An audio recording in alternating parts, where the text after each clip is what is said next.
Engkau Allah kami yang luar biasa. Engkau hadir di tengah-tengah kami saat ini. Engkau bertata berdaulat atas seluruh kehidupan kami. Kami bersyukur Tuhan. Kami rindu mendengarkan kebenaran firman Tuhan. Berbicaralah bagi setiap kami, karena kami sudah siap untuk mendengarkan firman-Mu. Urapi hamba-Mu, urapi setiap kami, kuduskan kami, layakkan kami, untuk kami dapat menerima benih kebenaran firman Tuhan, hal yang kudus yang berharga dari surga, dan itu boleh mendapat tempat dalam kehidupan kami. Hidup kami, hati kami menjadi tanah yang baik untuk benih firman Tuhan bertumbuh, berbuah bagi hormat dan kemuliaan nama Tuhan. Hamba serahkan jalannya memberikan firman Tuhan, waktu ini sepenuhnya dalam kendali Tuhan. Berkaryalah ya Roh Kudus. Kami tawan segala pekerjaan iblis di dalam untuk apapun. Dia tidak berkuasa di tempat ini. Kami usir dia keluar dari tempat ini, dari ruangan hati pikiran kami, di dalam nama Yesus Tuhan. Dan semua kami dibawa kendali Tuhan. Di dalam nama Yesus Tuhan, kami percaya saat firman-Mu disampaikan, yang sakit disembuhkan, yang lemah dikuatkan, mujizat terjadi, pemulihan terjadi, kesembuhan terjadi. Di dalam nama Yesus Tuhan, firman Allah dimuliakan. Kami berdoa. Haleluya. Semua sama-sama kita katakan amin. Puji Tuhan. Bapak Ibu dipersilahkan dulu kembali.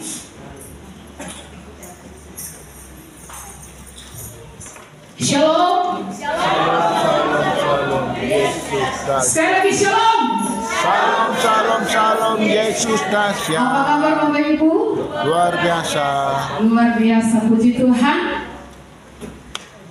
Kita ada di tema hidup yang tidak bercela, sesuai dengan apa yang disampaikan oleh Bapak Kepala di tempat ini. Hidup yang tidak bercela dari Kejadian pada pasalnya yang ke-17. Kita buka bersama-sama Kejadian 17 ayatnya yang pertama. Kejadian 17 ayatnya yang pertama. Saya undang kita semua bangkit berdiri dan kita akan baca secara bersama-sama firman Tuhan ini. Kejadian 17 ayatnya yang pertama. 1, 2, 3. Ketika Abram berumur 99 tahun, maka Tuhan menampakkan diri kepada Abram dan berfirman kepadanya, Akulah Allah yang Maha Kuasa, hiduplah di hadapanku dengan tidak bercela. Amin. Itu firman Tuhan. Bapak Ibu dipersilakan dulu kembali.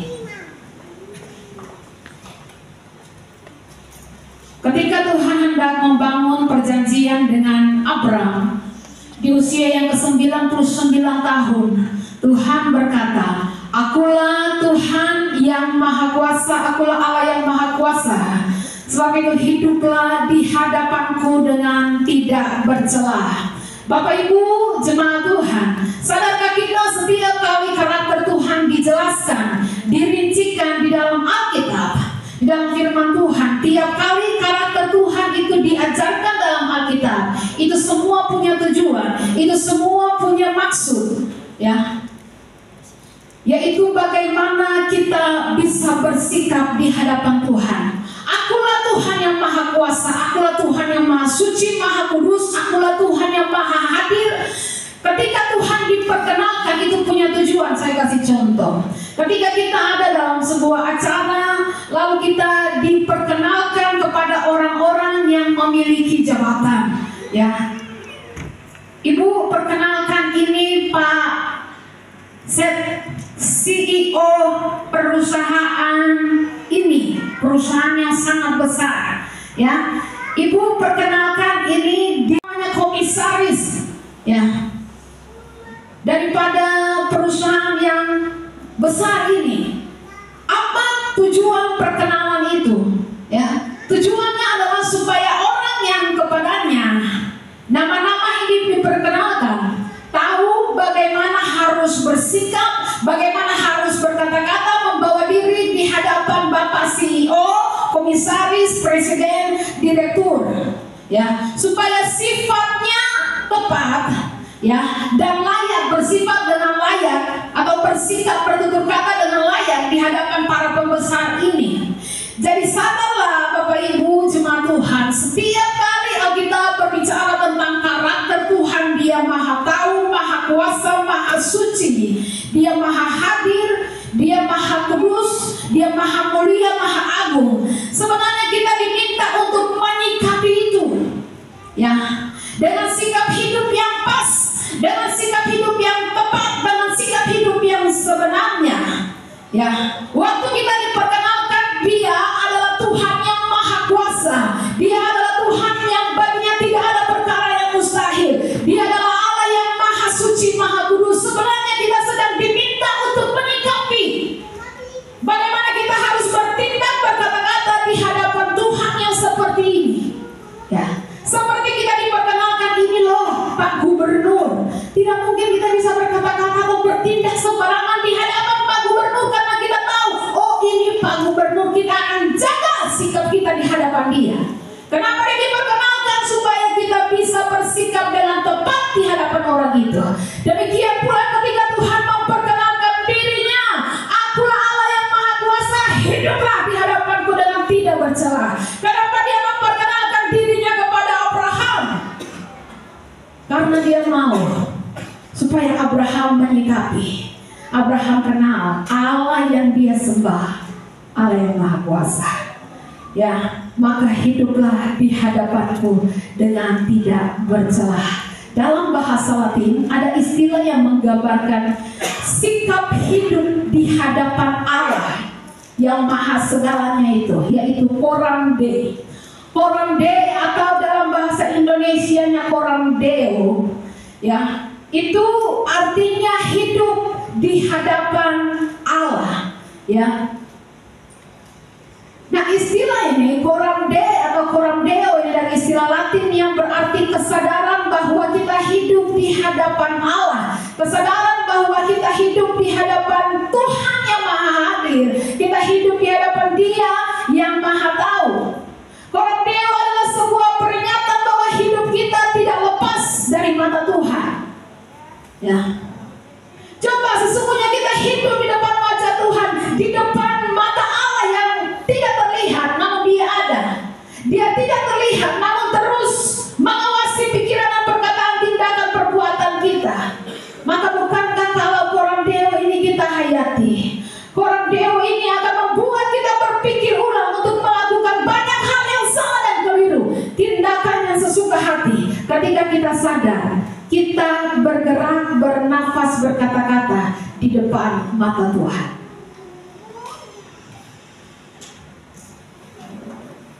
Ya.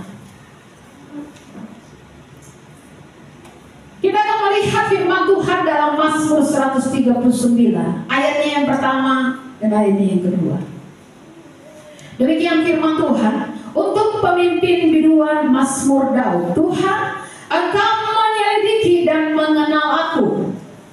Engkau mengetahui kalau aku duduk atau berdiri. Engkau mengerti pikiranku dari jauh. Ya, pikiran pemazmur pun diketahui oleh Tuhan. Dikatakan Engkau menyelidiki dan mengenal aku. Dan bukan hanya perbuatan, tindakan, perkataan pemazmur yang diselidiki, yang dilihat oleh Tuhan, yang dinilai oleh Tuhan, tetapi juga di ayat yang kedua dikatakan Engkau mengetahui kalau aku duduk atau berdiri. Engkau mengetahui pikiranku dari jauh. Ya. Jadi bukan hanya tindakan kita yang dilihat oleh Tuhan, bukan hanya perkataan kita yang dilihat oleh Tuhan, bahkan pada waktu kita berjalan berbaring, waktu kita berpikir pun Tuhan lihat isi pikiran kita. Pemazmur mau bilang Tuhan yang tidak terlihat itu adalah Tuhan yang mengenal hati dan pikiran kita, Tuhan yang maha tahu. Maka mengapa kita harus hidup dengan tidak bercela? Karena kita punya Tuhan, ya. Karena kita punya Tuhan yang maha tahu. Dia bukan batu. Tuhan kita bukan patung. Tuhan kita bukan kayu. Dia bukan benda mati, ya. Kalau Tuhan kita yang kita sembah benda mati, kita bisa bertindak sesuka hati. Sayangnya Tuhan yang kita sembah Tuhan yang hidup.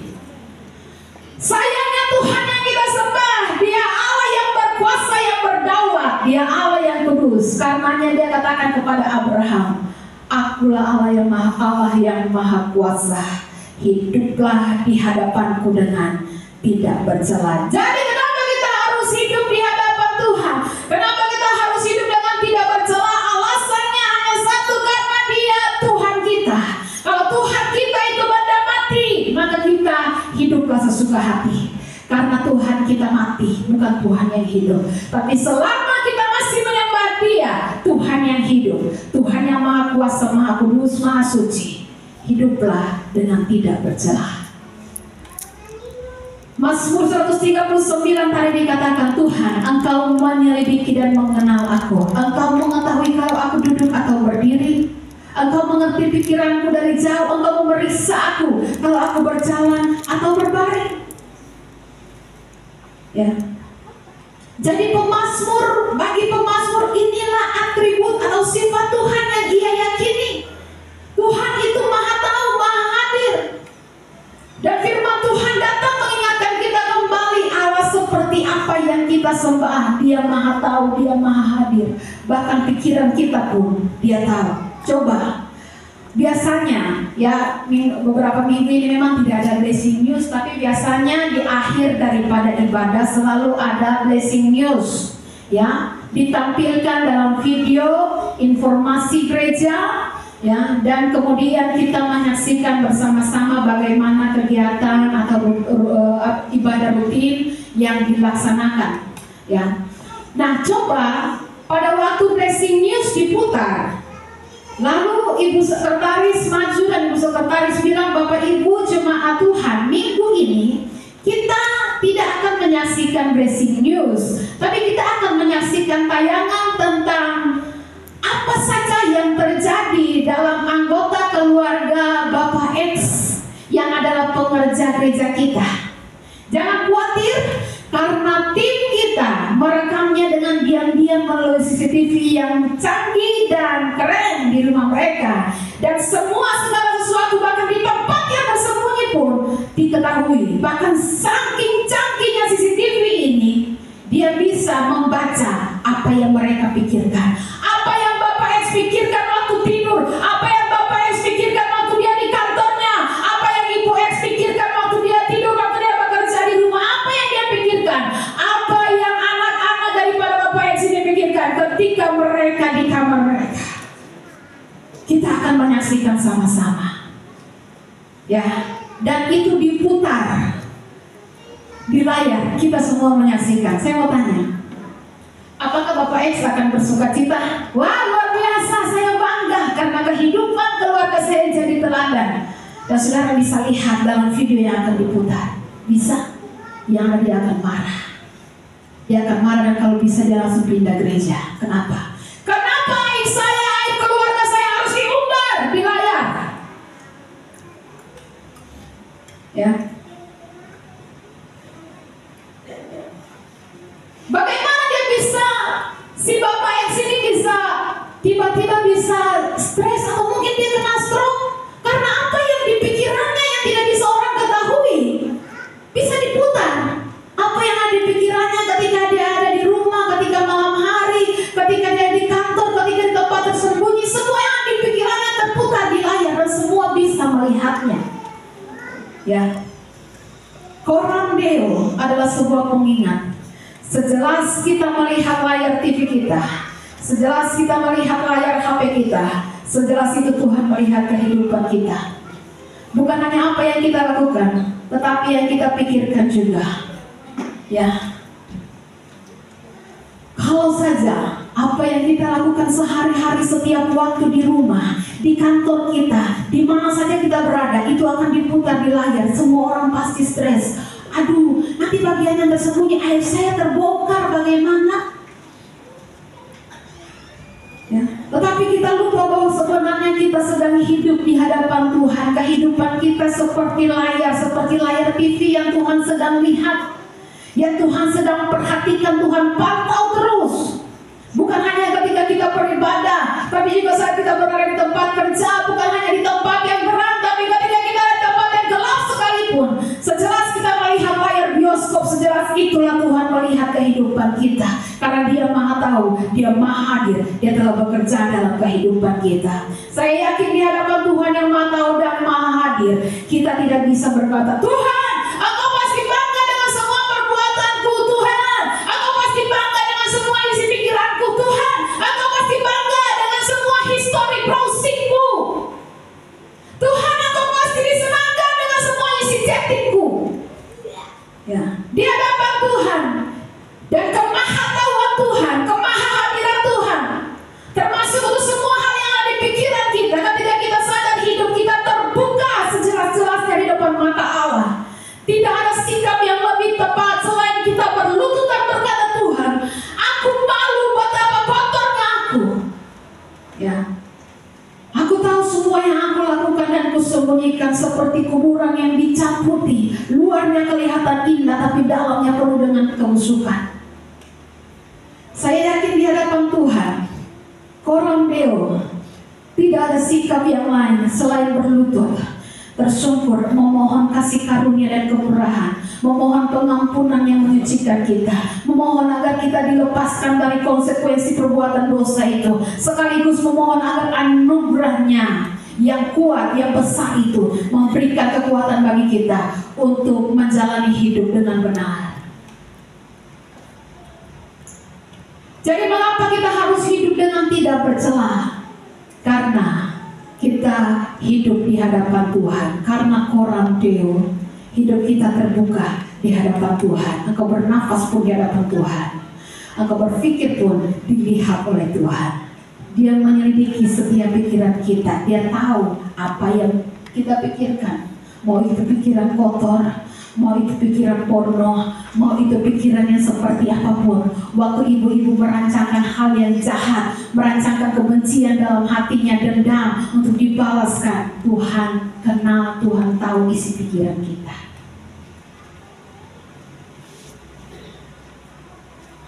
Di sisi yang lain, Coram Deo adalah satu pengingat dan penghibur di tengah pergumulan. Sebab jika dia Allah yang Maha Tahu, maka dia pasti mengetahui apa yang kita alami. Dia tahu perjuanganmu, dia tahu jerih payahmu. Coram Deo adalah pengingat bahwa kalau dia Allah Maha Hadir, maka dia hadir saat kita membutuhkan dia. Dia hadir dalam setiap musim kehidupan. Dia hadir di tengah-tengah keluarga kita. Coram Deo adalah sebuah pengingat bahwa walaupun kita hidup dalam jatuh bangun, tetapi ada anugerah yang menopang kehidupan kita. Ada kemurahan Tuhan yang terus memberikan kita kesempatan. Maka jangan pernah sia-siakan kemurahan dan anugerah Tuhan. Karena itu Bapak Ibu, mungkin saat ini engkau ada dalam masalah persoalan kehidupan. Coram Deo mengingatkan kita bahwa kita berdoa kepada Dia yang Maha Tahu, Dia yang Maha Kuasa, Dia yang berkata, tidak ada satupun burung pipit yang sangat murah ini yang akan jatuh ke bumi di luar kehendak Bapa yang di surga. Satu ekor dari antaranya jatuh ke bumi itu dalam kehendak, dalam kedaulatan Bapa di surga. Bukankah hidupmu jauh lebih berharga daripada burung pipit itu? Dan Yesus yang berkata, lihat bunga-bunga di taman, dia dandani begitu indah. Kalau bunga saja di dalam begitu indah, bukankah hidupmu jauh lebih berharga dari bunga bakung di ladang? Alkitab berkata Bapa di surga tidak akan memberikan ular kepada anaknya yang meminta ikan, atau memberikan batu kepada anaknya yang meminta roti. Tapi kadang sebagai anak-anak, yang kita minta adalah ular, yang kita minta adalah kalajengking. Karena pengetahuan kita terbatas, karena kita tidak maha tahu. Tetapi dengar ini baik, tidak ada Bapa yang memberikan kalajengking pada anaknya yang meminta ikan. Namun seringkali kita sebagai anak-anak dalam keterbatasan pandangan kita ke depan, yang kita minta adalah kalajengking, yang kita minta adalah bahaya, tapi Bapa di surga tahu. Coram Deo adalah sebuah pengingat kita hidup di hadapan Dia yang Maha Tahu, Maha Kuasa, yang baginya tidak ada perkara yang mustahil, yang dalam kasih-Nya kadang-kala Dia tidak memberikan apa yang kita minta karena permintaan kita keliru. Kadang-kala Dia belum memberi karena itu belum waktunya. Kadang-kala Dia punya sesuatu yang lebih baik untuk Dia berikan kepada kita. Tuhan tidak terlihat bukan berarti dia tidak ada. Tidak terlihat bukan berarti dia menghilang di tengah semua pergumulan kehidupanmu.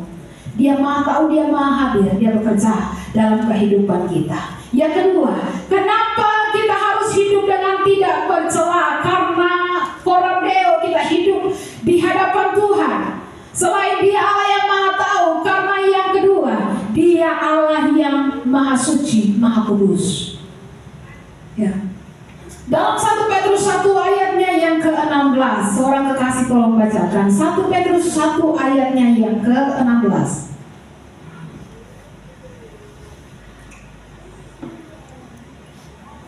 1 Petrus 1 ayatnya yang ke-16.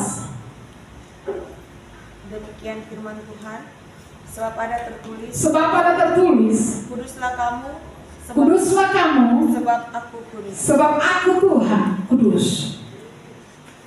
Maka kenapa kita harus hidup dengan tidak bercela? Sebab Allah yang kita sembah itu Allah yang kudus, dan dia menghendaki kehidupan kita pun kudus. Dalam 2 Petrus 3 ayat yang ke-10 hingga yang ke-12. 2 Petrus 3 ayat 10 hingga yang ke-12, demikian firman Tuhan. Tetapi hari Tuhan akan tiba seperti pencuri. Pada hari itu langit akan lenyap dengan gemuruh yang dahsyat, dan unsur-unsur dunia akan hangus dalam nyala api, dan bumi dan segala yang ada di atasnya akan hilang lenyap. Jadi, jika segala sesuatu ini akan hancur secara demikian, betapa suci dan salehnya kamu harus hidup, yaitu kamu yang menantikan dan mempercepat kedatangan hari Allah. Pada hari itu langit akan binasa dalam api, dan unsur-unsur dunia akan hancur karena nyalanya. Sebab itu saudara-saudaraku yang kekasih, sambil menantikan semuanya ini, kamu harus berusaha supaya kamu kedapatan tidak bercacat dan tak bernoda di hadapannya dalam perdamaian dengan dia. Anggaplah kesabaran Tuhan kita sebagai kesempatan bagimu untuk beroleh selamat. Dalam Roma dikatakan demikian juga. Ya, anggaplah kesempatan yang Tuhan berikan, kesabaran Tuhan, panjang sabarnya Tuhan sebagai kesempatan bagi kita untuk beroleh selamat. Karena dunia akan hancur secara demikian mengerikan. Hiduplah dengan tidak bercacat dan tidak bercela. Ya. Segala sesuatu isu yang kita dengar hari-hari ini akan terjadi gelombang matahari di tahun ini yang akan membinasakan segala sesuatu, dan semua orang yang berduit, yang punya jabatan, yang punya segala harta kekayaan, mereka sudah siapkan satu hunian yang baru yang ketika gelombang matahari itu terjadi mereka bisa selamat pada hari itu. Tidak tahu apa yang akan terjadi di tahun ini, tapi yang jelas Alkitab katakan hari Tuhan itu akan tiba seperti pencuri. Pada hari itu langit akan lenyap dengan gemuruh yang dahsyat, dan unsur-unsur dunia akan hangus dalam nyala api. Dalam nyala api, dan bumi dan segala yang ada di atasnya akan hilang. Akan hilang, bukan akan baik-baik saja, akan hilang lenyap. Jadi jika segala sesuatu ini akan hancur secara demikian, betapa suci dan salehnya kamu harus hidup, yaitu kamu yang menantikan dan mempercepat kedatangan hari Allah. Kalau hari ini kita sedang menantikan Tuhan datang, maka hiduplah dengan kudus di hadapan Tuhan. Hiduplah dengan tidak bercela. Dalam Roma 2 ayatnya yang ke-4 hingga ayatnya yang ke-6. Roma 2 ayat 4 hingga ayatnya yang ke-6. Demikian firman Tuhan. Maukah engkau menganggap sepi kekayaan kemurahannya, kesabarannya dan kelapangan hatinya? Tidakkah engkau tahu bahwa maksud kemurahan Allah ialah menuntun engkau kepada pertobatan?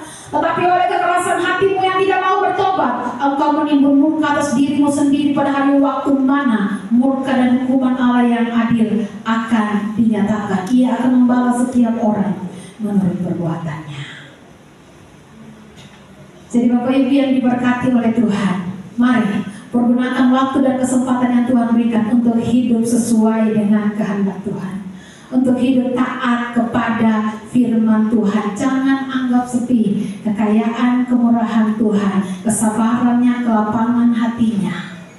Engkau dengar di mana-mana, tiba-tiba innalillahi, di sini tiba-tiba innalillahi, tiba-tiba yang sehat-sehat, yang sakit apa-apa tiba-tiba innalillahi. Semua orang di mana-mana berjatuhan, semua orang di mana-mana mengakhiri kehidupan mereka, semua orang di mana-mana bertemu dengan kiamatnya. Persiapkan kehidupan kita, hidup di hadapan Tuhan dengan tidak bercela, karena Orang Deo, semua kita terbuka di hadapan Tuhan. Di depan mata Yesus, ku buka kehidupanku dan isi hati yang keruh.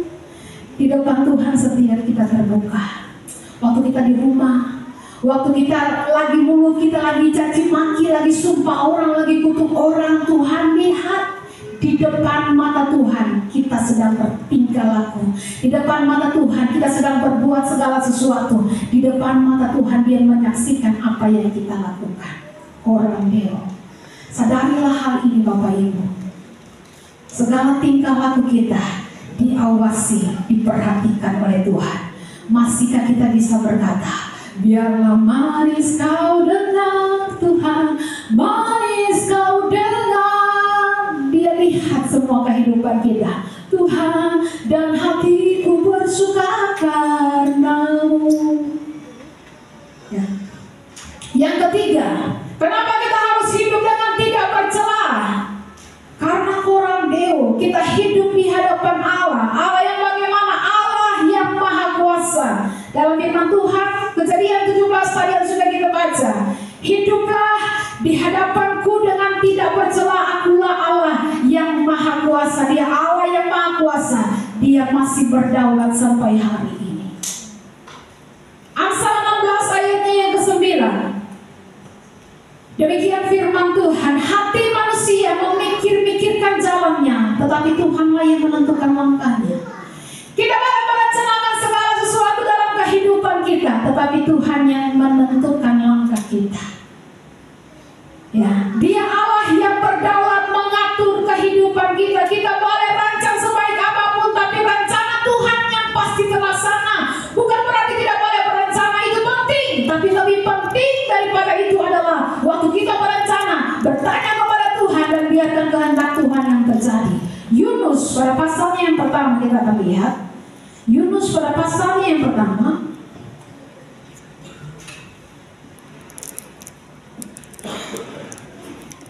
ayatnya yang ke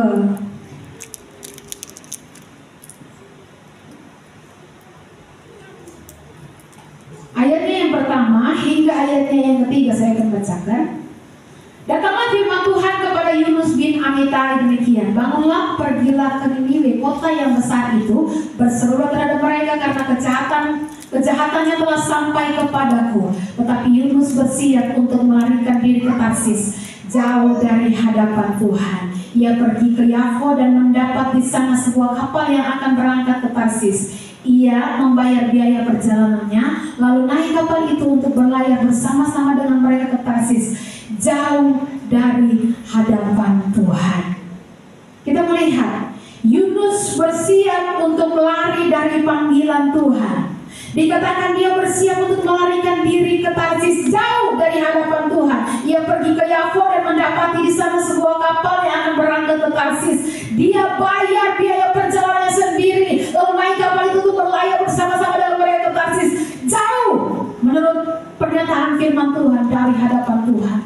Ada sebuah kenyataan yang menarik di sini, bahwa ketika firman Tuhan datang kepada Yunus untuk pergi ke Niniwe, untuk memberitakan agar mereka bertobat, untuk memberitakan agar bangsa asing itu bertobat, tapi justru kebalikannya, Yunus melakukan sesuatu yang kita sudah baca dalam firman Tuhan.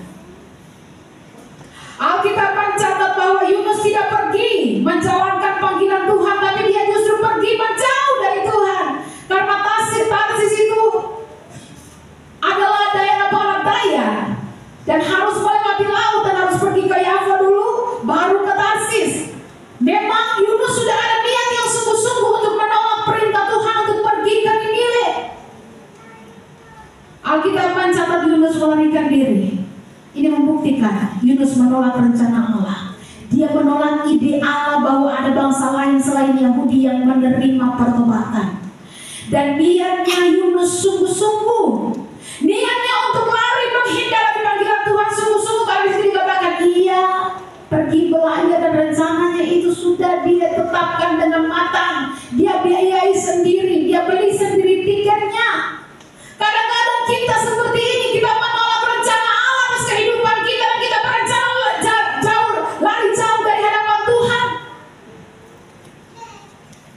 Karena kita memiliki pola pikir yang keliru, kita berpikir bahwa kita yang pegang kendali atas kehidupan kita sehingga kita bebas melakukan apa saja. Bisa.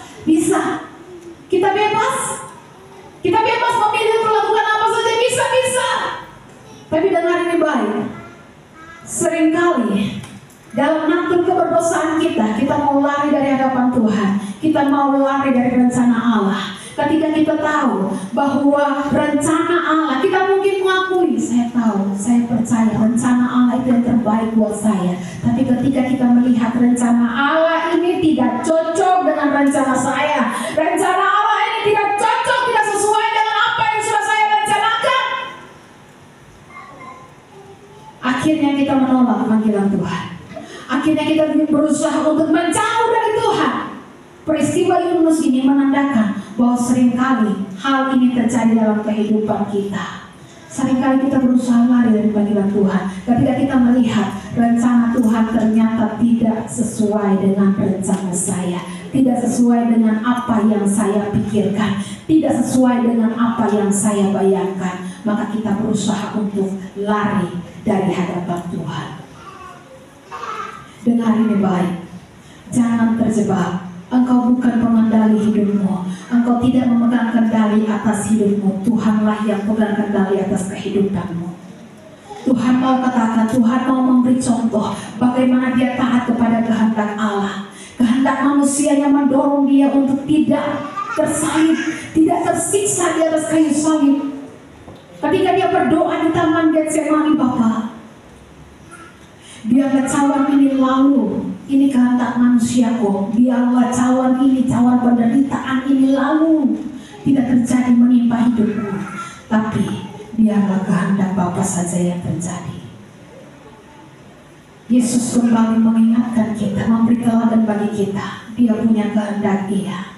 Dia bebas memilih. Kalau boleh cawan ini lalu, tapi biarlah kehendak-Mu yang terjadi. Biar hari ini kita diingatkan bahwa sesungguhnya kita tidak punya kendali atas kehidupan kita. Ingat bahwa sesungguhnya pengalaman kita, kepintaran kita, harta yang kita miliki tidak bisa mengendalikan kehidupan kita. Ingat bahwa masa-masa ini Tuhan mau menyatakan bahwa hanya ada satu yang berdaulat di atas muka bumi, Yesus Kristus Tuhan. Dalam Yunus 1 ayat 4 hingga yang ke-7. Yunus 1 ayatnya yang keempat hingga ayatnya yang ke-7. Tetapi Tuhan menurunkan angin ribut ke laut, lalu terjadilah badai besar sehingga kapal itu hampir-hampir terpukul hancur. Awak kapal menjadi takut, masing-masing berteriak-teriak kepada Allahnya, dan mereka membuang ke dalam laut segala muatan kapal itu untuk meringankannya. Tetapi Yunus telah turun ke dalam ruang kapal yang paling bawah dan berbaring di situ lalu tidur dengan nyenyak. Datanglah nahkoda mendapatkannya sambil berkata, bagaimana mungkin engkau tidur begitu nyenyak? Bangunlah, berserulah kepada Allahmu. Barangkali Allah itu akan mengindahkan kita sehingga kita tidak binasa. Lalu berkatalah mereka satu sama lain, marilah kita buang undi supaya kita mengetahui karena siapa kita ditimpa oleh malapetaka ini. Mereka membuang undi dan Yunuslah yang kena undi. Nah, saudara lihat cara Tuhan untuk menangkap Yunus, cara Tuhan untuk menegur Yunus itu begitu luar biasa. Ya. Ketika dia mencoba untuk menghindar daripada badai itu, dia turun ke kapal yang paling bawah, dek 1. Dia turun di dek 1, dia tidur nyenyak di situ. Kapal ada mau tenggelam, dia tidur nyenyak di dek 1. Yang mengingatkan Yunus untuk cari Tuhan bukan orang bertobat, nahkoda kapal yang tidak kenal Tuhan. Tuhan bisa pakai siapapun untuk menegur kehidupan kita.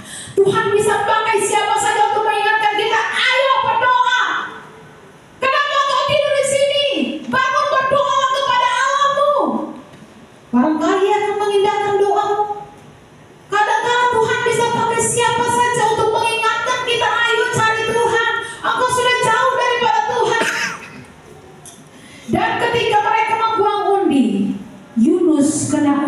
Akhirnya Yunus dilemparkan ke dalam laut. Atas kendali Tuhan, seekor ikan besar datang dan menelan Yunus.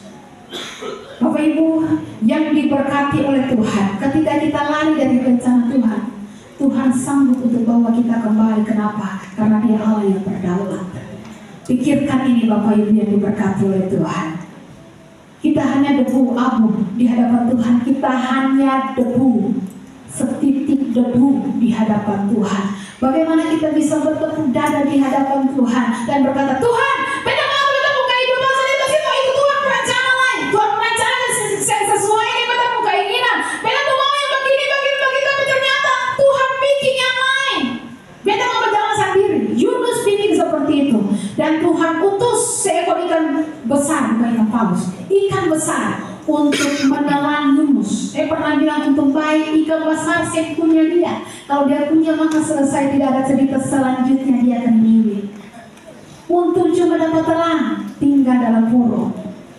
Ya, atas tuntunan Tuhan. Maka jangan pernah lari dari panggilan Tuhan. Jangan bukan ikan besar yang telan, ikan puri gigi kaki. Ya, jangan pernah lari dari rencana Tuhan. Mungkin ketika rencana Tuhan sampaikan kepadamu beda dengan apa yang kau rencanakan, beda dengan apa yang kau inginkan. Tetapi belajarlah untuk tunduk pada kehendak Tuhan, sebab Dia yang pegang kendali atas kehidupanmu.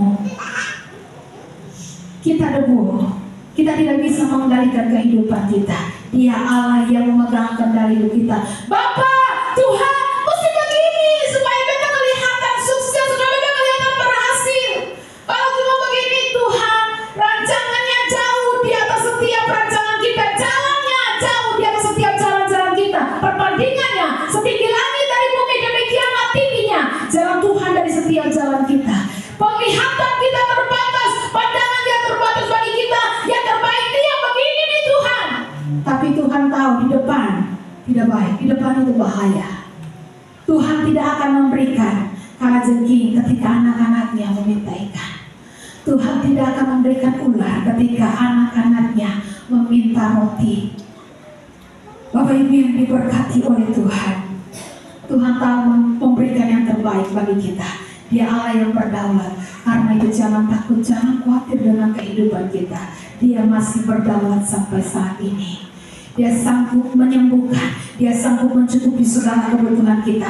Dia Allah yang maha kuasa. Karena itu sadarlah dengan kehidupan kita. Jangan hidup seenaknya, jangan berkata-kata seenaknya. Kemarin saya cerita kepada Ibu Gembala, kita naik kapal Pengerango dari Ambon, tinggal satu kamar dengan ada satu ibu. Ya, dengan ada satu ibu dan anaknya.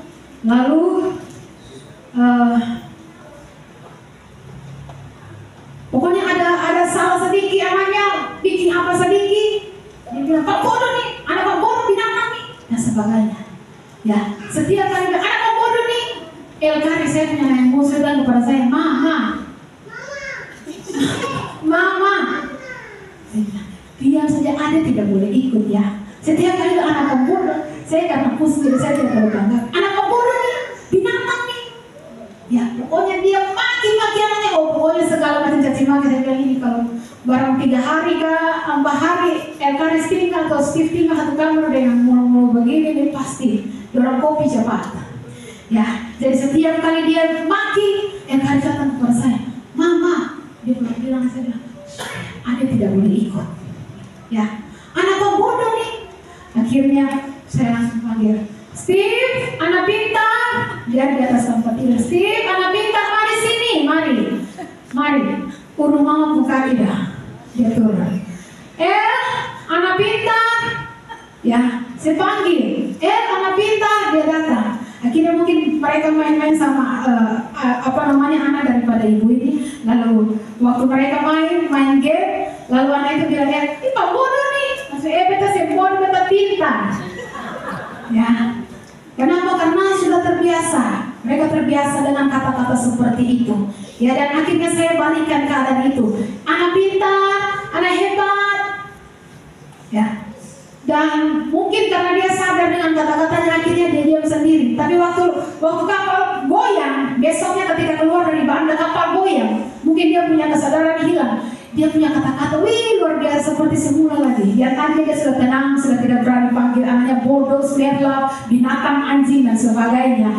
Itu kata-kata keluar ulang. Setiap kali kata-kata itu keluar ulang, saya bilang, anak pintar, mari turun tidur. Ya, anak hebat, mari. Ya. Jadi bagaimana kita harus sadar kita hidup di hadapan Tuhan. Jaga perkataan kita. Tadi saya katakan ketika Tuhan memperkenalkan dirinya itu punya tujuan supaya bagaimana kita jaga sikap kita di hadapan Tuhan. Inilah Pak Bupati, bagaimana kita duduk semeja dengan gubernur. Bagaimana kita bisa berkata-kata biadab tuh memang anjing dia. Ya, bagaimana kita bisa duduk makan dengan gubernur, kita bisa berkata seenak-enaknya, kita bisa bertindak seenaknya, kita pasti akan jaga sikap, mau makan juga jaga cara makan, tata krama kita dijaga dengan luar biasa, karena yang duduk makan dengan kita, gubernur, yang duduk makan dengan kita, Pak Besar, petinggi, dia punya jabatan, dia punya kedudukan. Apalagi kalau kita sadar kita hidup di hadapan Tuhan, kita tidak akan hidup seenaknya. Waktu jam ibadah kita tidak akan tidur sambil pangku kaki, aduh nonton, ya. Yang penting ibadah dari rumah saja, YouTube daripada pangku kaki. Haleluya, haleluya. Ya, kita akan sadar kita hidup di hadapan Tuhan, orang Deo. Kita akan hidup dengan penuh hormat kepada Tuhan. Setiap apa yang kita lakukan, kita katakan bahkan yang ada di pikiran kita, Dia tahu, Dia perhatikan semua itu. Karena itu hiduplah di hadapan Tuhan dengan tidak bercela. Saya undang pemain musik maju ke depan. Sadari realita ini, hidup kita terbuka di hadapan Tuhan. Dia Allah yang maha kuasa, Dia Allah yang berdaulat atas kehidupanmu. Hiduplah dengan tidak bercela, karena engkau hidup di hadapan Tuhan. Hiduplah dengan tidak bercela, karena matanya sedang memandang engkau. Hidupmu terbuka seperti bioskop di hadapan Tuhan. Dia lihat setiap gerak-gerik tingkah lakumu. Dia lihat apa yang kau pikirkan. Betapa malunya dan tertunduknya kita ketika kita sadar, ketika kita orang Deo, kita sadar kita hidup di hadapan Tuhan.